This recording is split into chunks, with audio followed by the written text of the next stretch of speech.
Kung bago ka lang sa channel na to at isa kang true-blooded Aldab Nation na nagmamahal po kila Maine Mendoza at Alden Richards, tama po ang channel na pinuntahan mo, kaya consider na kitang bagong subscriber. Welcome back mga Aldab. Ito na naman po ang inyong lingkod, si Mr. Destiny. At syempre panibagong update na naman po tayo, panibagong mga kaganapan po kina Mengay at kay Alden. Syempre pumutok na naman po ang balita mga Aldab, kung saan si Mengay nga puro ang salat. Masyado na kasing kumbaga panay ang pagbibigay ng ayuda ni Congressman Arjo sa District 1. Nagsimula ito mga Aldab bago pa magkundas, namimigay na at tumutulong na nga po raw si Congressman Arjo sa mga taga District 1. Dahil naisampa na nga po yung kaso, real talk to mga Aldab, may kaso na ebidensya at resibo. Kaya mag-alala mga Aldab, i-update natin yan. Ang nangyayari po kasi ngayon, si Mengay yung nasisisi. Hindi naman lingid sa inyong kaalaman na marami na nga pong basher si Maine. Hindi na nga siya nag-upload sa Instagram dahil alam niya na puro toxic na raw po ang naandon. Dahil alam niya puro karamihan po ay galit na galit sa kanya. Para lang po malinaw, para lang po klaro, karamihan po na mga fans ni Mengay ay yung army. Yung army, kailan lang po ba sumibol yan? At taga saan karamihan ng army? Taga District 1 na kung saan kababayan o ka-distrito ni Congressman Arjo. Siyempre, sino yung papaboran mo? Hindi po ba? Pag galit ka kay Congressman Arjo, damay nga po si Maine. Hindi po ba? Damay po yung malalapit kay Mengay. At siyempre, yung mga army na natitira na kung saan supporter po ni Congressman Arjo, si Mengay yung pinapuputukan. Para lang po malinaw, para lang po sa baka may mag-react dito na kung masyado mo namang inaapis si Maine. Una sa lahat, si Mengay pong unang pumutok sa social media. Siya po o yung admin ng account ni Mengay na ginamit nga po para paputukin ang issue na pagtatanggol kay Mengay o kay Congressman Arjo. Ito na po yung kasi mga naglalabasan. Sabi nga po nila, kung sinong unang pumutak, siya po yung nangitlog. Na kumbaga kung titignan nyo naman po mga Aldab, sa kasabihan ng mga matatanda, tama naman po. Hindi po ba? Kung sino yung pumiyok, siya yung may sala. Ang nangyayari kasi dito mga Aldab, sinasabi nilang kaya daw po nag-react si Mengay dahil alam niya na siya yung mas malaking winaldas na pera. Kasi kung titignan nyo at susuruin, napakahusay po talaga ng mga admin, ano?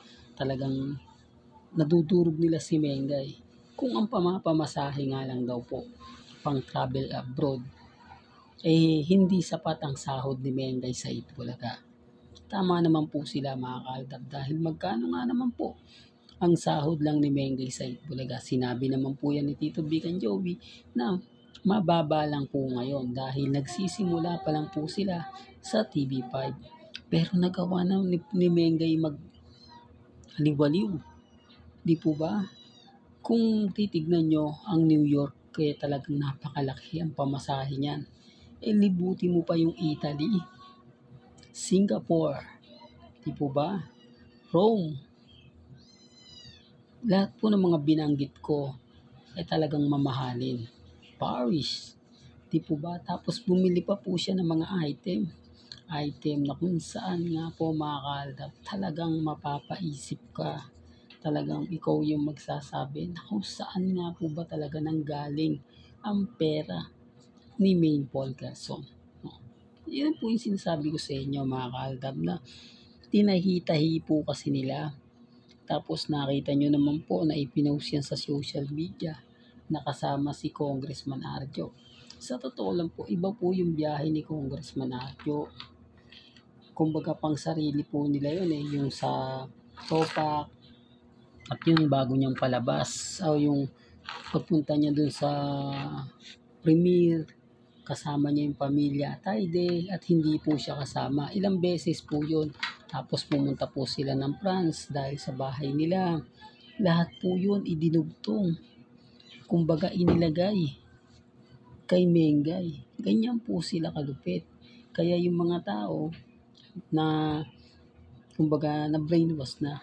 Kumbaga parang sinabi nila na tama nga kasi kay Mengay ito kasi kay Mengay yun. Yung tipong ganun, wala ka nang magagawa kundi tanggapin mo na lang na nandun Di po ba? Tanggapin mo na lang na eto na. Di po ba? Kaya nga sabi ko sa inyo mga kaaldab, may mga bagay-bagay nga po na mahirap nga po talagang sabihin. Di po ba? Tanging social media lang po talaga ang po pwedeng makapagsabi. Tanging social media lang po talaga ang makakagawa niyan. Kaya nga po aping-api talaga si Maine. Kita nyo naman po. Di po ba? Ito na nga po yung ginagawa ni Congressman Arjo. Inaamo niya ang mga taga District 1. Panay ayuda siya, panay pamimigay. Tapos pinakita niya pa sa video na hindi niya sinuportahan si Mengay sa bago nitong McDo branch na binuksan nga po kamakailan lang. Mas nagtuon siya ng atensyon sa mga taga District 1 na magbigay. Di po ba? Na magbigay ng, di po ba? Real talk to, magbigay po ng ayuda sa mga taga District 1. Ganyan po kahusay. Di po ba? Ganyan yung mga taktika ng isa talagang mahusay. Di po ba? Na para lang po mailihis ang topic mapunta kay Mengay. Kaya nga sabi ko sa inyo yung pamilya ni Mengay nape-pressure.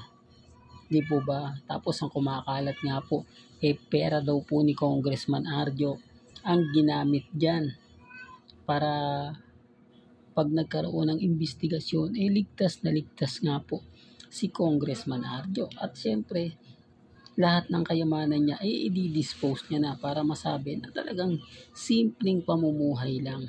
O yung yaman ni Congressman Arjo sapat lang sa mga kinitan niya bilang sa showbiz. Di po ba?